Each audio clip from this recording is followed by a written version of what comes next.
Olá, seja bem-vindo, seja bem-vinda a mais um videocast aqui da AFA Ped Papers. Eu sou Cadu Carlo Magno, pediatra neonatologista. Lembrando que aqui você aprende pediatria e neonatologia, mesmo tendo pouco tempo para estudar. O assunto de hoje é sobre as principais doenças respiratórias da criança, do recém-nascido, a termo. Então a gente vai deixar as patologias mais próprias do prematuro para uma outra conversa em um outro momento. A gente vai falar aqui principalmente daquilo que mais acomete o recém-nascido a termo.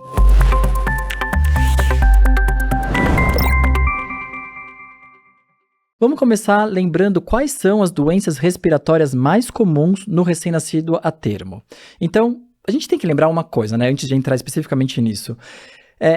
A clínica nem sempre é soberana na neonatologia. O que eu quero dizer com isso? Que todos os recém-nascidos que têm alguma das doenças que eu vou comentar, inclusive o prematuro, eles vão ter sintomas muito parecidos. A clínica deles é muito parecida. Então, o meu raciocínio vai depender da idade gestacional dessa criança, de quantas horas ela está ou não cansada, se isso resolveu rápido ou se prolongou, e do raio-x. Eu vou juntar essas peças do quebra-cabeça para entender se então eu estou diante de um desconforto respiratório adaptativo, que a gente já vai comentar daqui a pouquinho e falar quando que o desconforto foi por uma adaptação da circulação fetal para neonatal, ou se eu estou diante de uma taquipneia transitória do recém-nascido, que é, diria eu, a mais frequente de todas essas, ou se é uma síndrome de aspiração meconial ou uma síndrome de escape de ar, por exemplo.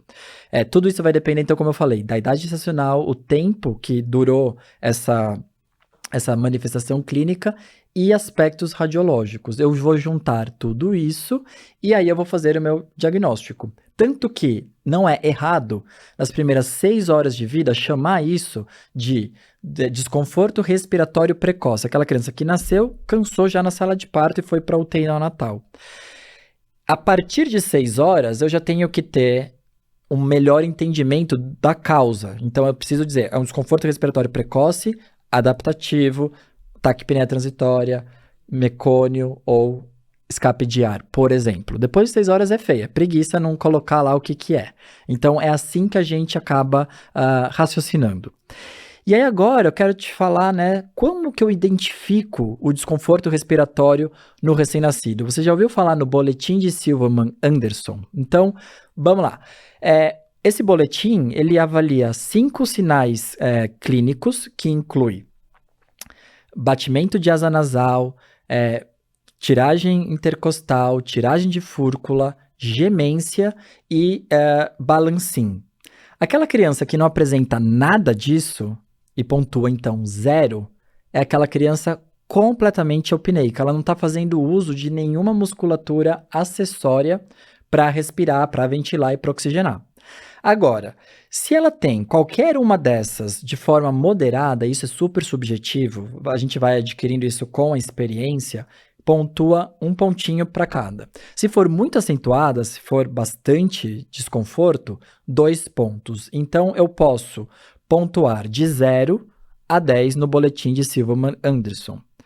O que é consenso que ninguém discute? 0, de novo, criança completamente eupneica, não tem nenhum sinal de insuficiência respiratória, tá tudo bem com ela. 10 seria o máximo grau de desconforto respiratório possível. A criança tem todas as 5 situações clínicas, então, de novo, balancim, tiragem subdiafragmática, intercostal, fúrcula, batimento de asa nasal e também a gemência expiratória, na sua maior categoria. Os intermediários, isso varia muito de lugar para lugar.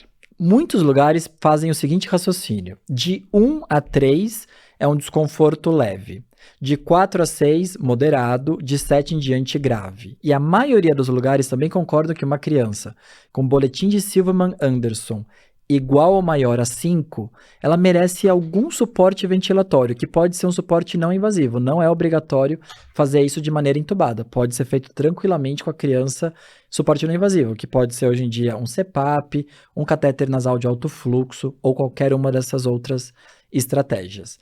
Então, o boletim de Silverman-Anderson ele é muito frequente, avaliado ao nascimento, na sala de parto, mas na verdade é uma coisa que a gente pode utilizar durante toda a internação do recém-nascido, porque ele é validado aí para qualquer recém-nascido em qualquer momento de vida que apresente desconforto respiratório. Então, te convido a revisar isso e começar a utilizar isso, esse boletim no seu dia a dia.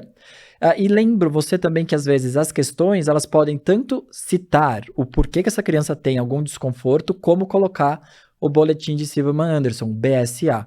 E você precisa raciocinar: 0 não tem desconforto, 10 tem muito desconforto, tá bom? Então fica aí essa informação. E aí agora a gente vai passar sobre o desconforto respiratório adaptativo. O que é isso, afinal de contas, no recém-nascido? Então, o desconforto adaptativo, como o próprio nome já diz, é uma dificuldade na adaptação da circulação fetal para neonatal. O que acontece na circulação fetal? Temos o feto em um regime onde os pulmões estão fechados, colabados, não estão aerados. O bebê não respira de fato, não faz trocas de gases. Isso vem da placenta. E, portanto, a resistência vascular do pulmão é aumentada. Existe predomínio da endotelina, que é a substância vasoconstritora do pulmão. Quando a criança nasce e ela tem o clampeamento do cordão e ela começa a respirar, ela vai começar a abrir os seus alvéolos. Só que, entre conseguir abrir o alvéolo, melhorar a oxigenação, aumentar a saturação, porque o feto tem uma hipóxia relativa, e por isso também vasoconstrição. O recém-nascido, ele aumenta a saturação ao longo dos primeiros 10 minutos de vida. E aí isso causa uma vasodilatação pulmonar.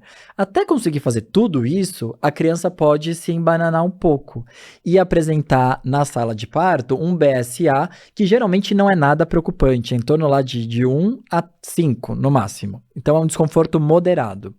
Mas que não dá para liberar essa criança para alojamento conjunto, porque você não sabe, primeiro, se isso vai ser adaptativo ou se tem alguma patologia de base, se você vai precisar dar mais suporte para essa criança. Então, são bebês que a gente acaba transferindo para a UTI neonatal, e o comportamento mais habitual é que aquela criança vai começar a melhorar progressivamente com o passar das horas. Em geral, eu não preciso dar nada a mais do que um oxigênio inalatório, às vezes, muito raro, um catéter nasal de alto fluxo, e eu consigo desmamar tudo isso muito velozmente, de modo que em até 6 horas de vida, essa criança já está eupneica em ar ambiente. E com isso, eu não preciso solicitar raio-x. Então, veja só, isso é importante ressaltar. O desconforto respiratório adaptativo, ele tem que resolver em até 6 horas de vida. E eu não posso prolongar além. Qualquer desconforto respiratório que fique por mais de 6 horas de vida tende a ter alguma coisa a mais. Pode ter sido adaptativo com alguma outra coisa, um adaptativo com taquipneia transitória, ou um mecônio, ou um escape de ar. E para isso, lembra que eu falei que a gente usa a idade gestacional da criança, que nesse caso são termo, as horas de vida, que aqui já passou de 6 horas de vida, e o raio-x, então preciso de raio-x. Criança que não melhora com mais de 6 horas de vida, eu preciso do raio-x, porque eu já estou naquele limbo que eu não posso ficar como desconforto respiratório precoce. Eu tenho que dizer, foi adaptativo, que em geral não precisa fazer nada disso, ou se é alguma outra causa. Então, a gente tende a fazer o raio-x, se persistir, mas no adaptativo não precisa. E o tratamento acaba sendo suporte, aquecer essa criança para que ela não gaste energia dela para respirar em manter a sua temperatura, oferecer algum aporte nutricional, que pode ser via oral, pode ser por sonda, dependendo do grau de desconforto, que em geral acaba sendo leite materno, porque é termo, leite materno não, né? É fórmula, porque é termo, não vai receber leite humano de doadora, e é importante que essas crianças, a mãe não vai ter condições ainda de ordenhar, nem tirar leite, nem nada, e acaba recebendo fórmula, porque eu não quero que faça hipoglicemia. Se fizer hipoglicemia, isso pode piorar o desconforto respiratório. E isso é basicamente o que a gente vê no desconforto de causa adaptativa. E aí agora a gente vai entrar na principal patologia respiratória da criança de termo, que é a taquipneia transitória do recém-nascido. E aqui eu quero te lembrar quais são as causas, os sintomas dessa patologia. Então, a taquipneia transitória do recém-nascido, ela ocorre por um atraso na absorção do líquido pulmonar. Então, o que é legal a gente lembrar? Líquido pulmonar. Enquanto o pulmão está se desenvolvendo, existe lá, a partir de 17 semanas da fase de desenvolvimento pulmonar, a liberação de líquido do epitélio respiratório para dentro da via aérea. Esse líquido ele acaba fazendo uma força de pressão que vai ampliando as vias aéreas e vai desenvolvendo as suas partes terminais, os ácinos, que eventualmente vão se transformar nos alvéolos. Então, eu preciso de líquido dentro das vias aéreas para o pulmão crescer e se desenvolver.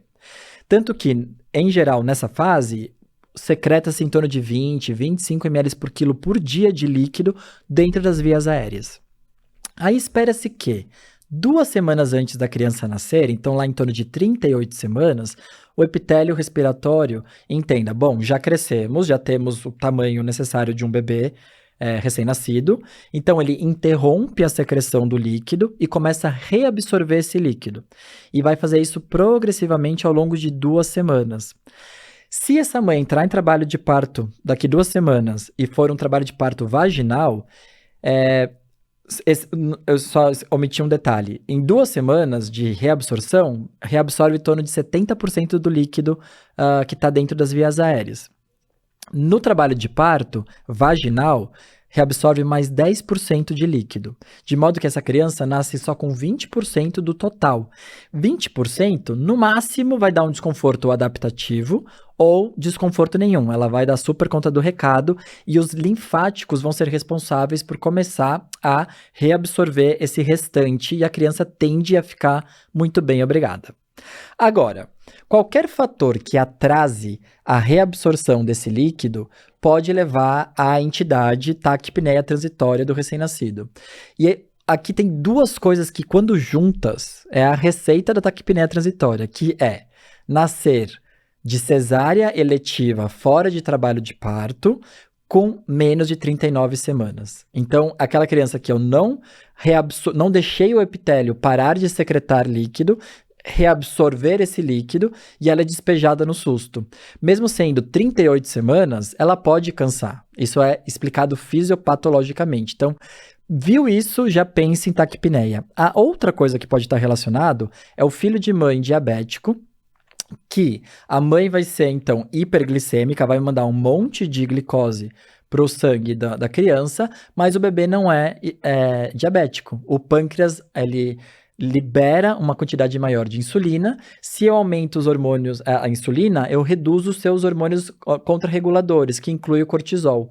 Cortisol faz parte da produção do surfactante endógeno pulmonar. Então, um pulmão um pouco mais despreparado também, e isso tudo junto pode levar a esse desconforto tão intenso. Bom, o que eu espero de clínica dessa criança, né? Geralmente é uma criança que nasce, tem bastante líquido em via aérea, a gente aspira, e ela vai ter um BSA lá de uns 3, 5 também.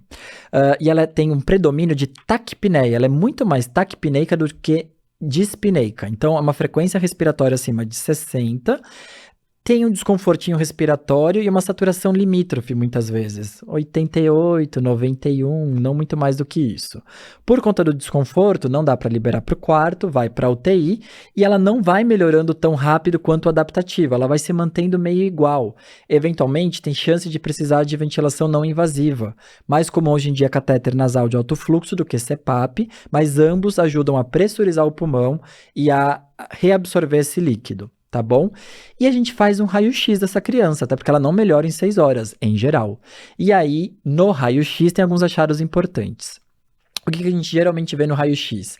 A gente vê um pulmão congesto, com aumento da trama vascular, e a gente tem que bater o olho na cisura da linha média, que separa o ápice direito superior ao lobo médio.